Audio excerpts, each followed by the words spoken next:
Evening, everybody. With it being close to 6:30 on Tuesday, October 23rd, I will call this meeting of the WPS School Committee to order and ask that we please stand for the Pledge of Allegiance.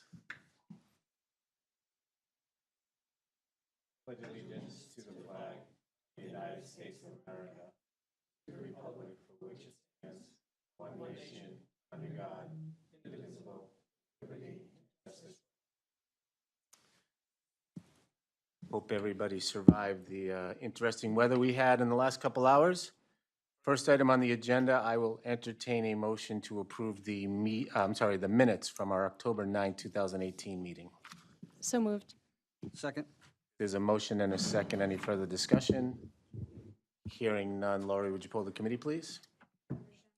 Yes. Yes. Yes. Abstain. Yes. Unless the committee objects under superintendent's report, I will skip item A and jump to item B, which is the business manager report. Good evening, Mrs. Perangeli. Good evening.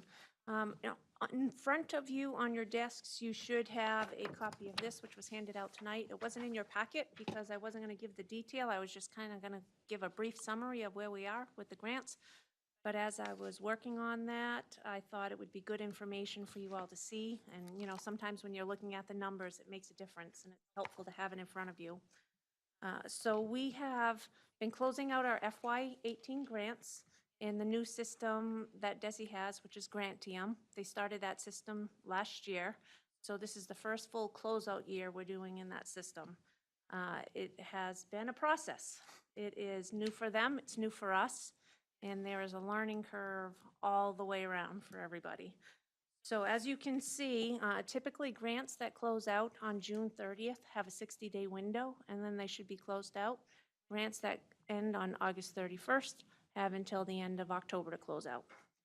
So if you look in front of you, the first column is funds received, so that was the award of the grant. The second column is funds expended, so what we spent out of the grant. The third column is if there were any funds left that might be returned. And the fourth column is what is ongoing, so those grants typically are a year 2 grant. And then the last column is the status of the grants. Anything that you see that is pending, we are either waiting for the Department of Ed to make an adjustment in the system. What we have learned is that as they amend grants, they haven't always been done the right way. So not on our end, on the department's end. They said it's not a very user-friendly system, and there's multiple screens that they have to go to submit things for approval. And so when I go to close out the grant, anything that might have been amended during the year for some reason still has the original budget. So as I go to close it out, I'm getting an error on that. So I can't close it out until it gets resolved. And the only way to resolve it is that I have to call. You can't just call grants department and say, I want this, you know, this is the issue I'm having. You have to call each department that's managing each grant. So I have to call the Title I department. I have to call the Adult Ed department. So I'm speaking with multiple people in multiple departments to try and get them all resolved. So we are getting there. As you can see, there are still a few that are pending. Quite a few of them are completed. The 21st century one that says completed pending, that was me and my impatience after months and months of trying to get it fixed. I just said, heck with it, I'm submitting it. There was one line, I knew my numbers were correct. So I just submitted it in and just said, we'll see what happens, because that one we've kind of been going back and forth with. And the rest of them that are ongoing in year 2, those are all grants that can carry over into a year 2 process. So those are all good. And early childhood, I believe, is completed. Just Maria wasn't here for me to verify to get the definite yes.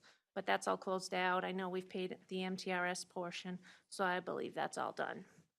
So unless you have any questions on the status of our grants, is there anything I could answer? What is ASOST? That's ASOS. So that is, it's usually when they put the bid out to packet, when they put the package out to bid, it's one grant, but then you do a school year portion and a summer year portion. So it's after school, out of time, after school year, and out of school summer. So it's for after school. They pay for academics, Another help, transportation. It's a small grant, so not a lot of money, but it helps with transportation for some of the kids. And I believe the 200,000 DSAC is from the Park Ave program, That is correct? correct. The other two DSAC grants, do you recall specifically what those are for, or what the intention of those funds? The 220E was the state. They were both for usually PD. Okay. And I believe the 29 also covered some of the math books. And then you'll see there's an FY17 grant in there. That's because Title I can be carried over for 2 years. So it was FY17 and 18. You're allowed to carry that into a year 3 for 2 months if you want before you close out. Any other questions or comments from the committee? Having none? Moving on, the next one we have is food service update. I just think it's important to bring to you some of the ongoings in the food service department. Ellen has been busy. On October 12th, she presented at the Mass Farm to School Institute in Pittsfield for the second year institute districts. We are in year 1 districts. So this panel is about building district and community support for farm to school people. On October 19th, she attended Auburn Public Schools Community Tasting Event. It was part of the USDA Farm to School grant they received. So she went on a Friday night and enjoyed some food. She was excited about that. On October 23rd, which is today, I believe, she was presenting with, is that today? It is the 23rd. Oh my gosh, this month is flying by. She presented with Suzanne Hinman from the Worcester Regional Food Bank at DESE, Keeping It Local workshop. The panel was about how we do local procurement with the Food Hub. They're really starting to take off with using local food, and other districts are starting to now want to jump on board with the Worcester Food Hub. So that's a great thing for the school districts around there to have that local source. And then on December 6th, coming up, Ellen has informed me that Mass Farm to School panel presentation with Marion Hainig and some Bartlett High School students, and Suzanne Hinman from the Regional Food Hub. They're talking about Farm to School program blossoms after marketing students promote Harvest of the Month. So they're really featuring our marketing kids. I know the superintendent and Dr. Cushing both plan to go. And she's going to send me the link after registration is open to see if I want to go also. But we have 4 students. We had actually 2 previous students, Anya Gonzalez and Emily Fitzgerald. They were the class of 2018 who started with the program last year. And then we have 2 students from the class of 19, Allison Gremsky and Julia Padawani, attending that event. So it's exciting. Ellen is out there. She's all about local farm, local food. And she's made some really great connections in the community, and other local districts are starting to jump on board with her. So I just think she's doing a fantastic job with that. And then the last item on my report is the communication update. We have, as you know, over the summer, we had purchased a communication system for the district in the event of emergencies that will allow us to speak within schools and will allow us to speak across schools. It's been a process. We're getting through it. Part of the delay was waiting for the FCC license to come in for the VHF. So that took some time to get through the paperwork on that, but it's completed. The company came last week and installed the repeaters at Park Ave and at the middle school. We have walkies that should be in this week. They were back ordered, so those are coming in this week. They did leave us with 4 walkies that we can monitor and communicate with transportation if needed. They're on a different signal, so we have 4 walkies that are on UHF. All the other walkies are going to be on VHS. But that gives us, in the event that transportation is out of their main office, as you know, they used to be located within our buildings. So if there was an issue, we could always go right downstairs. If needed, we can communicate on their radio system.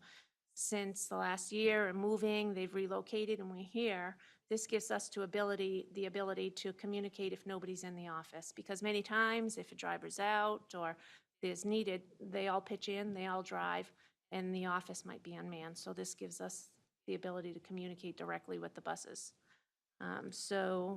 We've had a couple test radios that we've been working, because one of the reasons we went with the repeaters was in these old buildings and concrete and the levels of the school, we were not unable to communicate. So we've been testing. I've had a walkie over at Park Ave and here, and Jimmy walked in all the corners and nooks of the building, and we didn't lose signal once. We were able to communicate. So I'm certain that we'll be able to, it'll be good reaching across the district from here to the high school, to the middle school. So we should have hopefully walkies by the end of the week. We'll distribute them, and we'll be good to go in case of emergency. Hopefully we never need them, but it'll give us the ability to be all on the same page if something should happen. And if there's no questions, that concludes my report. Any questions or comments from the committee? I assume once it's up and running, Officer Whiting would have one of those regardless of what building he's in? Yep. Obviously, it's easy to dial 911, but if he's, We have, the superintendent and I had met, and we've came up a list of who's gonna get the walkies. We have about 33, 35 of them district-wide. So it'll be administration, a head custodian, I believe, a nurse, Mr. Whiting, a couple here in this office. Key contacts. Yeah. Right. Would those replace what each school is using locally? No, because we still don't have gonna- enough for every staff member. Okay. So I believe it was each building, I forget the exact numbers, but the way the people came up with, we didn't have enough for classes. But there will be extras if if you're at the middle school and they're going out to the fields, I don't see why, if there's 2 or 3 of them in the office, the teacher couldn't grab one and take it out to the field. Right, So there's going to be enough to do that. It's just not every classroom's going to have one. okay. Any other questions or comments? Hearing none. Thank you very much. Jumping back in the agenda, good evening, Mrs. Gogan. Good evening. I know we have a couple special guests with us this We evening. do, and I apologize for being late. I had my last class, Oh, aren't you sad it was your last one? so I apologize for that. Yes, we have a very special guest here tonight. This is Shane Parker and her mom, and Principal Cushing and myself would like to recognize Shane. She's been awarded a commendation letter from the National Merit Scholarship Program for her high score. Mr. Cushing, would you like to say some more? So Ms. Parker is one of 1.6 million students who took the 2017 PSAT National Merit Scholarship qualifying test last October and entered the National Merit Scholarship Program. This nationwide competition for recognition and awards conducted by the National Merit Scholarship. In April, Ms. Parker was recognized as being one of the top 50,000 students. There are other students who will move forward, but I have to say that we are exceptionally proud of Shay for receiving this distinction. Out of 1.6 million people, she's in the top 50,000 students who participated. So I would just like to be able to present her and her mother with this. Maybe the superintendent and I, we could get a picture if someone would be so kind.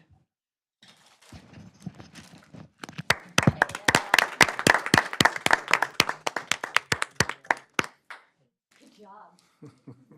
Way to go. Congratulations.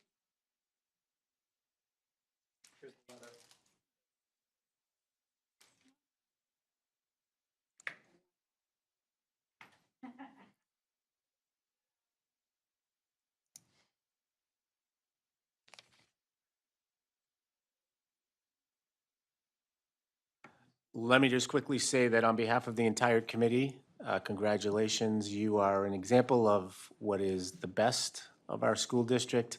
And did they tell you that you had to give a speech? Dr. Cushing didn't tell you there was, oh, sorry. But again, congratulations. And you're a senior, correct?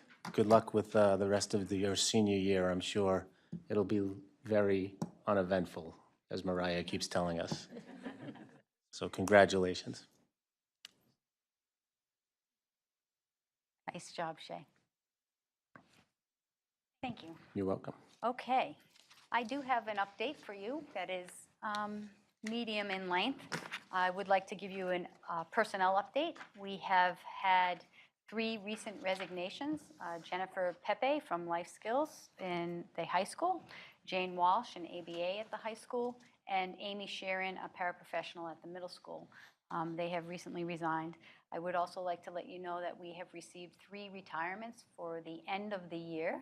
One from Linda Millett, one from Sue Plouse, and another one from Roberta Craig. With regards to the school year, we are in full action. I'm pleased to report that the ILT and DLT team met as a one district large data team last week. We worked on facilitating how to use our data. It was an interesting meeting. We gave our teachers the MCAS data and the iReady data to take a look at. And we have begun the process of asking the ILT teams to take a much deeper dive at looking at who the exact students are that are not meeting proficiency and coming up with plans to address meeting their needs. So that really does require looking very closely at what's going on in the classroom to meet these students' needs and having our teachers and our ILT teams look at instructional practices. I have asked across the district for teachers to be posting learning objectives so that what we're asking students to do is much more clear. And we will be working and continue to work this year on with our ILT teams on creating new strategies to make sure that we are closing the gap. The most important thing that we talked about at this meeting was that we have a large number of students that need interventions, and it's key that we are not taking away core instructional time and replacing that with interventions. So I do believe that the principals and the ILT teams will be looking at how they're maximizing their schedules and how they can become more creative with those interventions.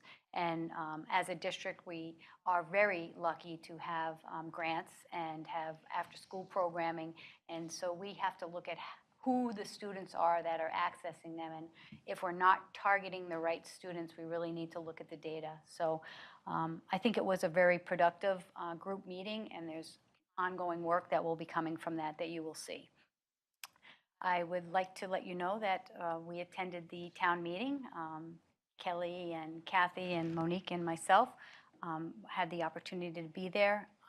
There were no issues related directly to the school or any warrant articles, but I do think it's important that you know that they failed to stop marijuana retailers from coming into Webster.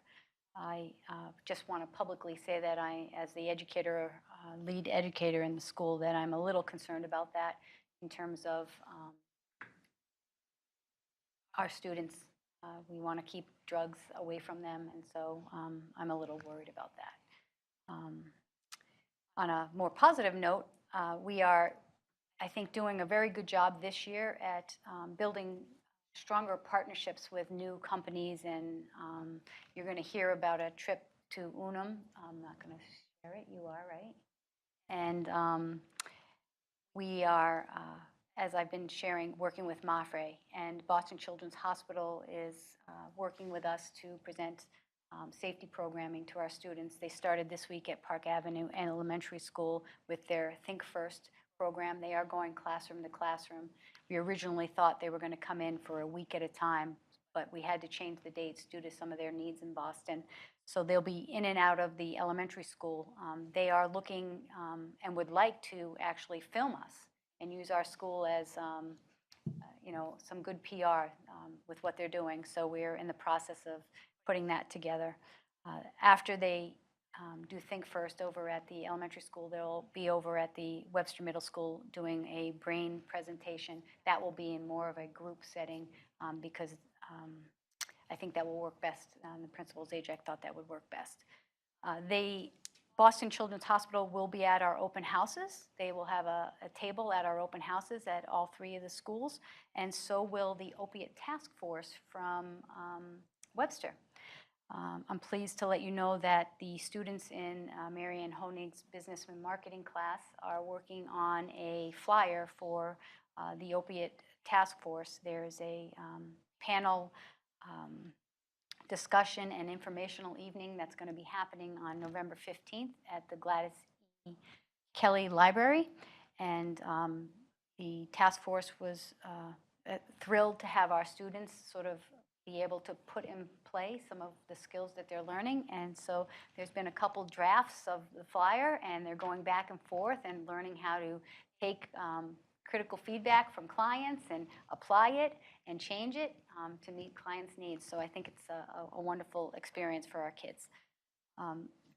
As I shared at the last meeting, we joined the Blackstone Valley Educational Foundation, and already our students are going to go on a trip from the middle school. 20 middle school students are headed over to the Waters Corporation in Milford. They will be learning a lot about sustainable efforts in biotechnology, and they'll be going with students from Douglas. So we provide the bus transportation with the students, and then we get reimbursed from the foundation. So we're looking forward to hearing how that trip was for the kids, and that's coming up on, I believe, the 30th of October. And other updates, let's see. We had some fabulous flu shots. I'd like to thank Lori Glennon publicly for making me get a flu shot. No, for planning and making me get, no. I'm planning the flu shots across the district at all of the buildings. The really cool thing that Walgreens did here was any shot that they gave here, they gave a free shot to someone in need. So, you know, we had a lot of our staff use this, and I want to thank Lori for organizing that. She does that every year. Another update, I just completed the SEI course, and part of that process was to really take a closer look at what we're doing here inside our district for SEI services. So Kathy Barris and myself have been meeting much more frequently to look at our ELL programming. We had a meeting last week with the ELL teachers to really refine some of our practices and put into play some steps to make sure that our identification and processes are number one, compliant, but are done more in a team effort. So we're looking at starting site-based teams. So when an ELL student comes in, it's not just the ELL teacher making a decision, the administrators are involved. And then we will be putting together a district evaluation committee so that we are looking as a school at our program. So we're building those practices. I'll bring more information to you when it's sort of scripted in paper and we're implementing it. Another great community outreach thing that has happened is Leslie Baker was contacted by the Kellogg's Foundation regarding a partnership for accelerated learning and for ESL students. ESOL students and using technology. And we had a conference call with them last week, and they spoke to us, a company spoke to us about implementing a free app, which is not really used during the day, but it's used with ELL students to help send them positive messages or challenges on how to use English more frequently. So it may be you're watching the news and reading closed caption out loud, but keeping track of it, such like a Fitbit. So it's a new app, which they're willing to pilot for the adult education program and our school. So we're in the process of finding out if our ELL students, number one, all have cell phones. I mean, because they would have to have their own cell phone to get this app. And they were interested in us. Even if the students didn't have the cell phones, they were talking about maybe finding ways to work with Verizon or another company to get cell phones so that they could sort of pilot this app. They have done some research on this app, and it has shown that students' proficiency levels do increase. So we're looking at that, and I think that's interesting to note that people are sort of saying, what's going on in Webster? And they're kind of searching us out. So I think that's positive. I do want to also let you know that we received these really great letters, and I'm going to pass them around to you so you can read them throughout this letter. There's a 90-year-old gentleman called the Postcard Man that lives in California, and he sends postcards to people sporadically. And so these are both of the Fillmore building. One is from 1909 and one is from 1912. And he does this to redistribute happiness. And he sent us two in the last week. We, of course, will be sending him a thank you, but these are classic. So I'm going to pass these around so you can take a closer look. And if you would like a chuckle, you need to read his letter. And that concludes my report. Any questions or comments from the committee? Hearing none. Actually, I just have one quick question, and this may not be appropriate to discuss in open session, but what is the status of the administrative assistants? Because this is the first time since I've been on the committee that a contract was not renewed, and I was just curious the status of that process. We are meeting. We met with Brian, myself, and Monique, and our attorney met with the administrative team, administrative assistance and negotiations team this past week. We are scheduled to meet again on, I want to say the 29th, Monday? The Monday, the 29th. And we are basically starting from scratch. So we have prepared our own new proposals, and they have prepared some that they want us to look at. So we're hoping to come to a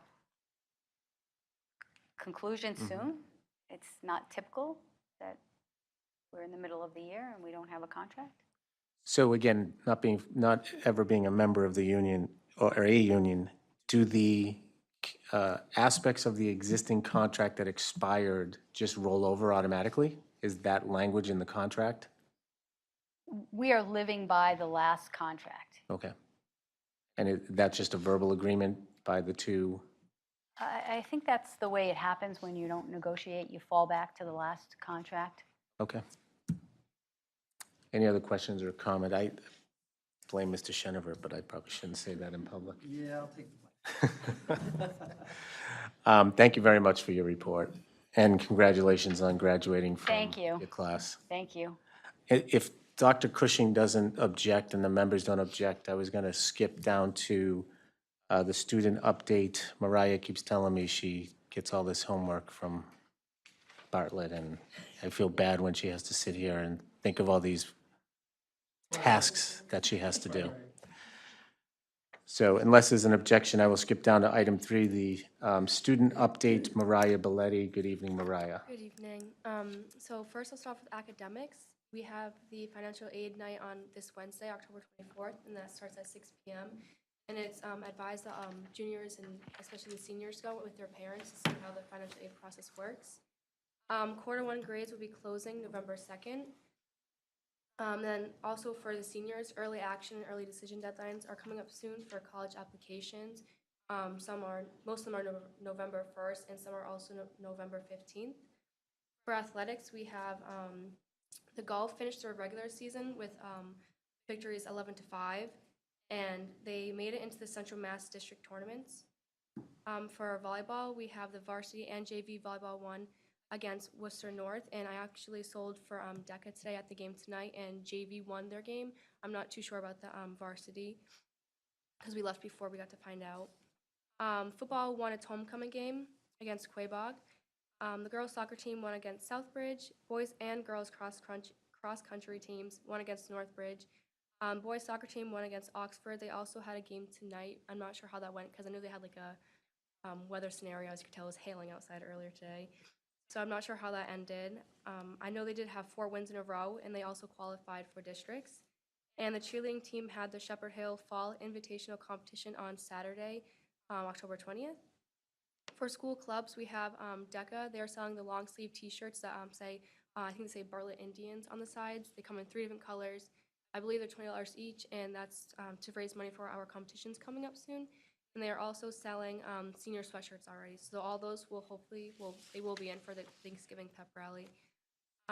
NHS also sent out their letters to the new inductees, and they have their first meeting tomorrow and induction ceremony practice, no, not tomorrow, I'm sorry, Thursday. And they have a practice and rehearsal after school Thursday, and the induction ceremony has been moved to October 30th. And I believe that starts at 7 p.m. For field trips, we had the art classes, and they went to the New York museums. For our business classes, we went to Unum Insurance Company, and we actually saw Miss Blythe there, and we just did work ethic activities together as groups, and we shared them with the other groups, and then we also had a tour of the building, and they provided a nice lunch for us. So that was a good opportunity to go there again. That was my second time going. For class fundraisers, we have the sophomores. They were selling pies, and I believe that ended the 18th. And then freshmen were selling Sturbridge coffee roasters until yesterday, I believe it ended. I think they had until today to pass it in. For our homecoming, we had 165 students who bought tickets and attended. And overall, I think all the students had a lot of fun. The DJ was good. And all of the donations that we had from Panera, and then all of the snacks that we provided, all of the kids took advantage of that and had snacks, which was great because it got put to good use. And then lastly, we also have the senior are putting the Halloween night on this Friday at 6 to 8 p.m. And so we're going to be doing, this in the cafeteria, we're going to have a haunted house kind of idea into the teacher's eating lounge. And we're going to, we got tons of decorations from like the dollar store and other stores, and we're going to throw up like scary ghosts and like a little maze kind of thing in there, hopefully. Hopefully it all works out well. And then we have, we're gonna have an arts and crafts station, which will have coloring sheets, masks to make because we're gonna have a photo booth as well. Web plates, so just like paper plates, like you can put webs through it. We're gonna be selling pizza, chips, and water, and giving out little candy bags to the kids. Some will be nut-free due to allergies. And then we also have activities we'll be doing, such as pin the bow tie on the skeleton, a spider web maze made with like yarn, and then witch hat toss and poke a pumpkin, which has like little prizes inside. And we'll be doing a costume raffle, and whoever wins will be getting 2 pumpkins. So that'll be fun. Hopefully all the kids come. And that concludes my report. Thank you very much. Was Mrs. Blythe nice when you guys went to go visit Unum? I'm just checking because, you know. Did you learn anything? At Unum? Yes. Yeah, I learned a lot actually. They had a lot of their younger workers talking to all of us, and they kind of gave us a lot of advice on college application processes, how like you shouldn't be worried about what you're doing too much in the future because at the end of the day you'll figure it out. And they also said how you may not expect that what you'll end up be doing is what you wanted to do, but it'll still work out for you. So I thought it was a nice reassurance to like know that I don't have to have it all figured out right away, that like I'll eventually have it all set and planned. So this just popped into my head. This might be something that Dr. Cushing could work on because he doesn't have many things on his to-do list. But you found it very helpful that recent graduates were able to share with you some of, they obviously can recognize some of the stress that you're going through as a senior, but make you feel a little better about the fact that in 2, 3, 4 years, it will all work out, as I'm guessing these folks are either in internships, so they're in their junior or senior year in college, or recent grads of college. So perhaps Bartlett, we can start a program where we're inviting Bartlett grads back and talk to the juniors and seniors. It's reassuring to hear because I know some kids, I know I stress out about it, and a lot of my friends do too because they're so focused on it, and they have like this expectation to have everything set in stone by like certain dates. So I think it's reassuring to like hear other people's stories to see what they went through and how they overcame that and like where they're at now. Good. Well, all joking aside, thank you very much to Mrs. Blythe and her colleagues at Unum. I heard it went very well, and lunch was great. They all enjoyed lunch. That's the most important part of the day, right? Well, thank you. Yes. Can I just, before we stop, it was a great day. I did get to attend the event, and I really liked the way your staff gave our kids scenarios and had them brainstorm in different groups. And I really liked the fact that there was a Bartlett High School graduate. His name is escaping me. Brent. Brent. So Brent. Brent. Brent was highlighted for coming up with an app that saved people at Unum hours, weeks, and he figured out something. So they kept him aboard and then figured out what job to put him in. And he was able to speak to our students about trying new things, and it was pretty powerful. I sat down next to a young employee who really liked working there because that company helped kids decide, find out where their skills were. And then to hear our kids talking to them was really wonderful. So your staff and you did a wonderful job. Thank you. Thank you. Thank you. They were happy to do it. They love it. You could tell everybody do. was They love having it. a good time. Yeah, it was a good day. Yeah, Brent graduated 3 years ago. He's a senior at Worcester State. And you guys have this amazing program where he's been an intern. He's a scholar. He's a Is that what- scholar. Is that what it's called? So he's been an intern his entire senior year of college, including the summer in between his junior and senior year, I believe.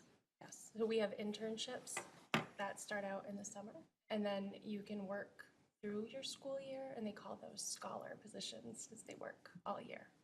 Yeah, there are a lot of opportunities. And talk about great experience, because you can only learn so much, even the best of teachers, you can only learn so much in a classroom, let alone real-life experience. So, thank you very much. Continuing with the superintendent's report, the next item is the principal report, Peter Cushing, Bartlett High School. Good evening, once again, Dr. Cushing. Good evening. How are you doing this evening? We're good, I think. All right. While Mariah already covered the field trips, I do just want to add on and say that these field trips really do offer experiential learning, and I do support and hope that we expand these as much as possible. One of the barriers is always transportation costs when you're bringing buses to New York City and other things, so any community support is always welcome. But the field trips to Unum, the Art Exposition, New York Art Museum are just great opportunities for our students to get out into the world to see things. Many students may have never been to New York City before, and we sent over 50 students on that trip. So I think that's just a great opportunity for students to get up at 5 o'clock in the morning and be back at 10 o'clock at night. Really shows a full day. So one of the things that I do want to talk about out of my report is the Inclusive Tier 1 Instruction Academy. So prior to my coming on to Bartlett, Janice Daniels and Kathy Barris applied for, and we received this opportunity. Many districts are paying for this opportunity, but there are 3 tiers to instruction. Tier 1 is basically instruction for all, and then Tier 2 and Tier 3 narrow it down as you move up through to the targeted support you need to put in for kids. The basic thought process is that the Tier 1 supports, Tier 1 instruction, the better that is, the better all kids will be able to do. So this Tier 1 Inclusive Practices Academy is providing us an opportunity to bring a team of teachers, Colleen Nassis, Jim Nebelung, Melissa Arsenault, Tim Paradise, Sarah Argentieri, Kathy Barris, myself, to be trained in order to bring this material back to our teachers, and then to have our teachers deploy it, and for those of us who go through classes to see it deployed. It's a 3-year project that will then probably have a longer implementation phase, but it's a 3-year training and kind of build the plane as you're flying situation. So very excited about that opportunity. The homecoming dance, it was great to see. Being new to the district, I didn't realize that this is a newer tradition that's only been around for a few years. And I got to say, the students really impressed me. They were exceptionally well behaved. The students handing out snacks and all those types of things did very well. We were able to get the Red Sox game on the television in the cafeteria. So there were a certain subset of the population who gravitated towards that. But, it was a big night in the ALCS that students wanted to watch and wanted to be a part of. So we made sure that it was up there for them as well. And the MCAS November retakes, the tests have been ordered. We're right now working with Janice Daniels through the Title I program University, having some teachers provide specific targeted after-school help for our students who have struggled with MCAS and MCAS completion, as this is a graduation requirement.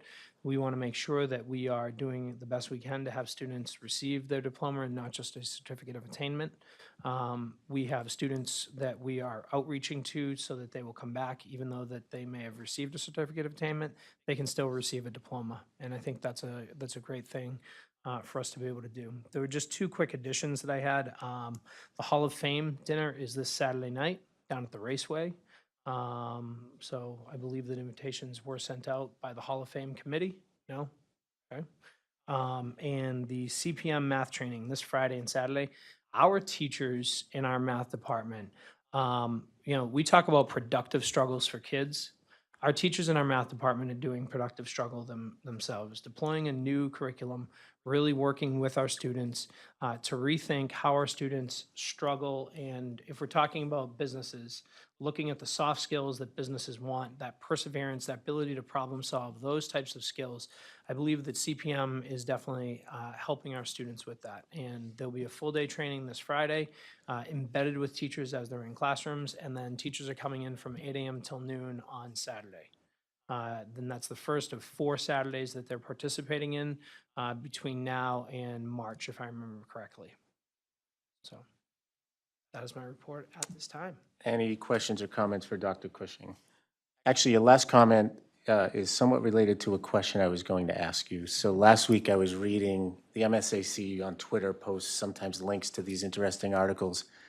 And it was an article that had to do with schools that have low socioeconomic populations and challenging students, and what these schools can do in order to make it a more positive environment for these students, and steps that schools can take. Somebody does something wrong, the natural reaction for a parent or a school is, suspension or detention or kind of that negative. And this article dealt with what I know is a very, very difficult challenge for any building or for any school district. And, really goes to that saying that those that need the love or care or support the most are usually the hardest ones for everybody to give it to. And it made me to thinking, with our very low graduation rate and dropout rates, what are we at Bartlett doing currently? I know the Quest program and the model that, the goal of that program, but what are we doing to try to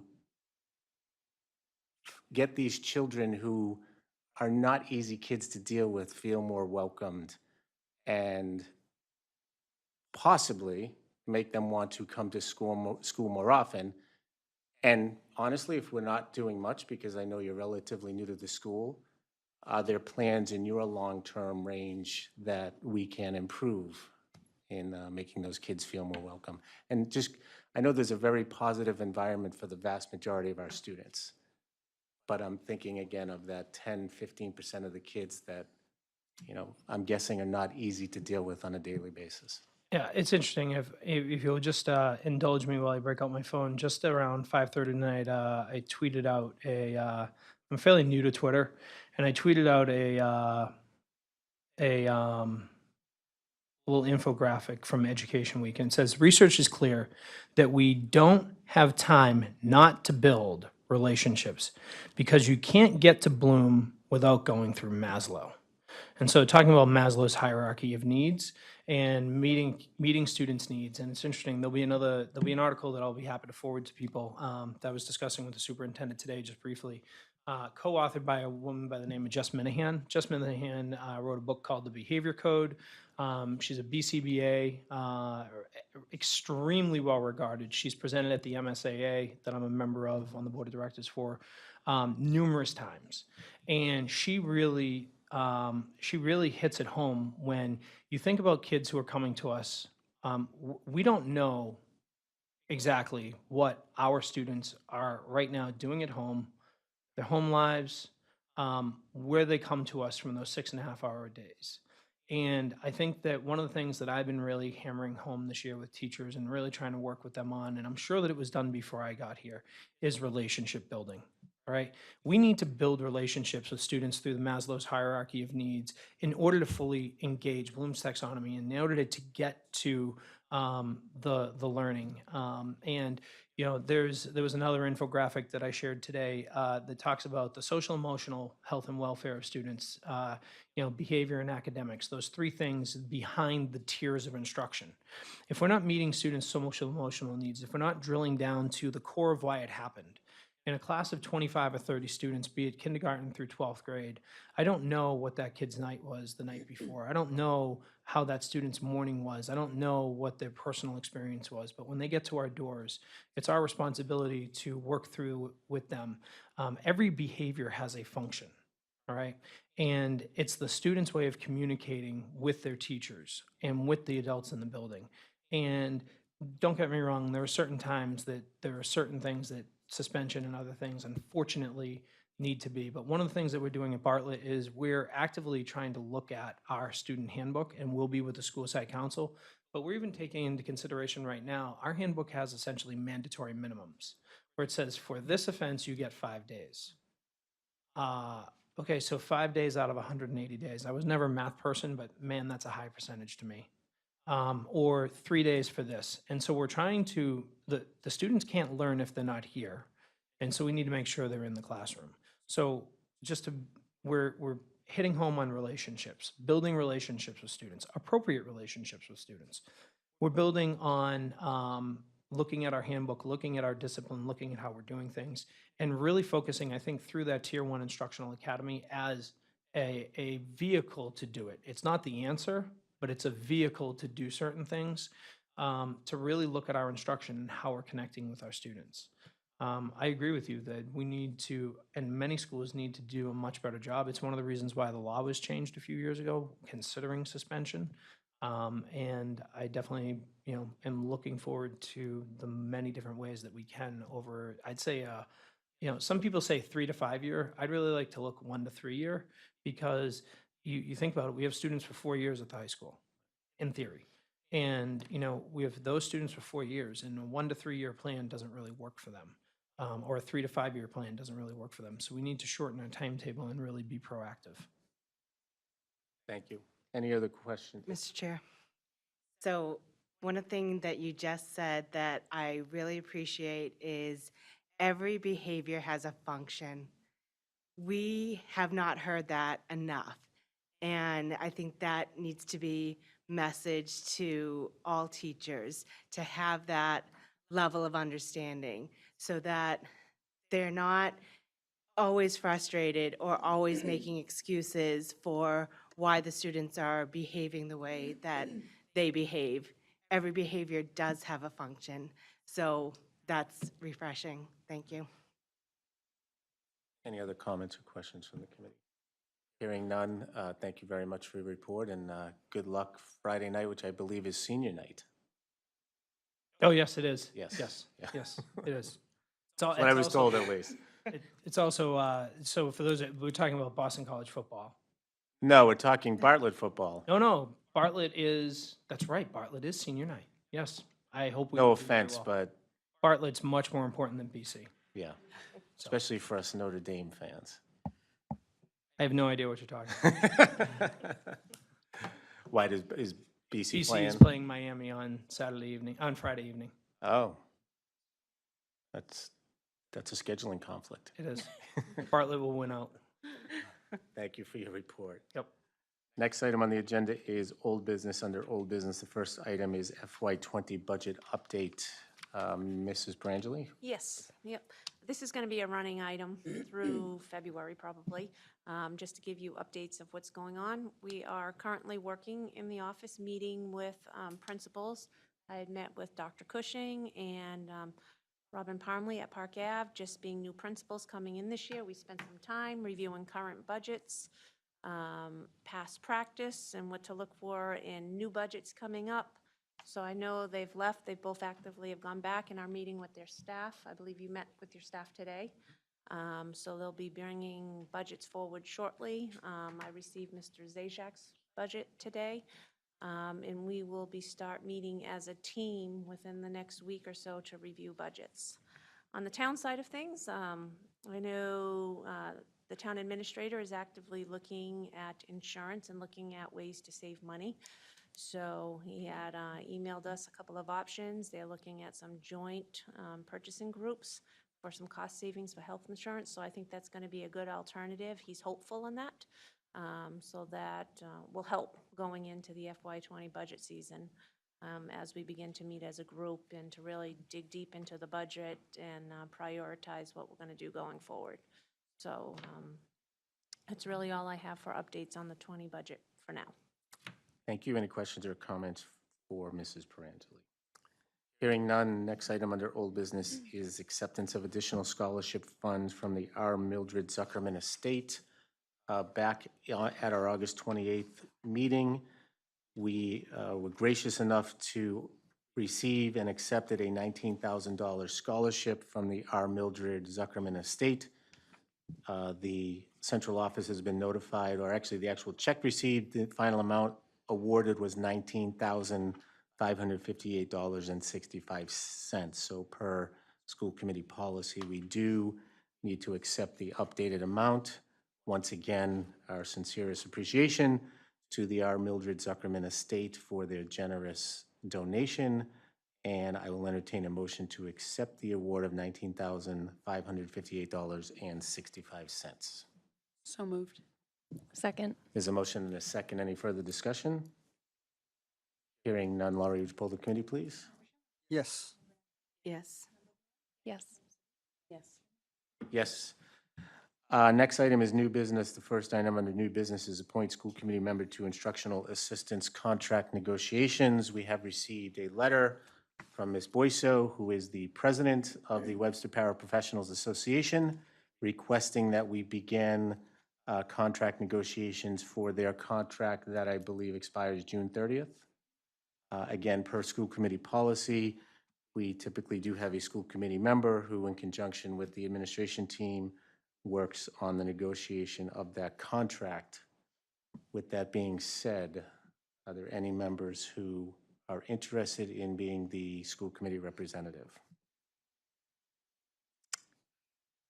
Hearing none, since I think I had the easiest contract negotiation this last go-around, and I was actually the school committee member 3 years ago, I will volunteer to be the school committee representative for the instructional assistance contract negotiations. Thank you. And somebody better jump in and make a motion before I change my mind. I'd like to make a motion to accept the volunteer of Chairman Hertman to be the school committee person designated to negotiate the contract. Second. There's a motion and a second. Any further discussion? Hearing none, Laurie, would you poll the committee, please? Yes. Yes. Yes. Yes. Yes. Next item on the agenda is appoint school committee member as backup payroll designee. Again, per Massachusetts Municipal Modernization Law, Section 57-58. Public entities and school committees are allowed to have warrant designees, payroll designees, and backup warrant designees and backup payroll designees. At our May meeting, we appointed member Blythe as the payroll designee. So I will entertain a motion or a volunteer to be the school committee backup payroll designee. Again, the intent is in the event, especially in the summertime where we only meet once a month, if payroll needs to be signed, that person has the ability to sign payroll, and then that payroll is then presented to the full committee at our next meeting. Again, Member Shenevert nor I can be this individual since we both have spouses who work in the district. So what is the desire of the committee? Mr. Chair, Yes. I will volunteer to be the backup payroll designee. I'd like to make a motion to accept that volunteer. You just have to second it. Oh, I'll second it. There is a good. motion and a second to name Mrs. Naparata as the backup payroll designee. Any further discussion? Hearing none. Laurie, would you poll the committee, please? Yes. Yes. Yes. Yes. Yes. Before we jump to the next item, one last comment by the chair. Go Sox. It's one of those moments during the year where everybody ends up going to work very tired, but for a good reason, hopefully. So we wish them the best in their World Series adventure. Next item on the agenda is review, transfer, signing of bills, payroll, and vouchers.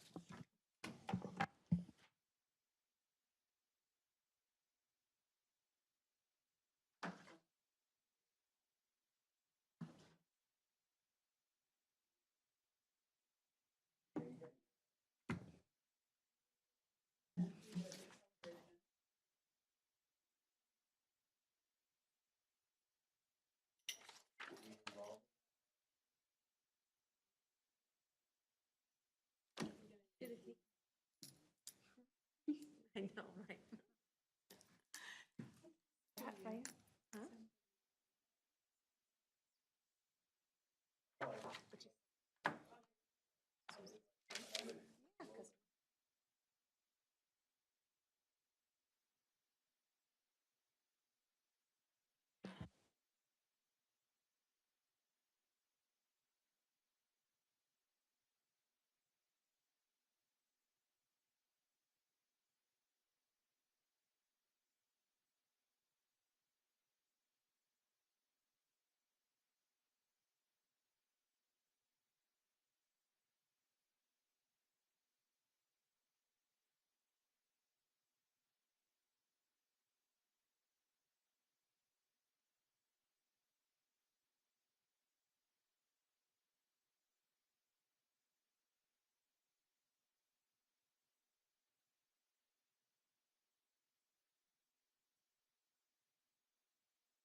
Mr. Chair, Mr. Sheneret, I'd like to make a motion to adjourn.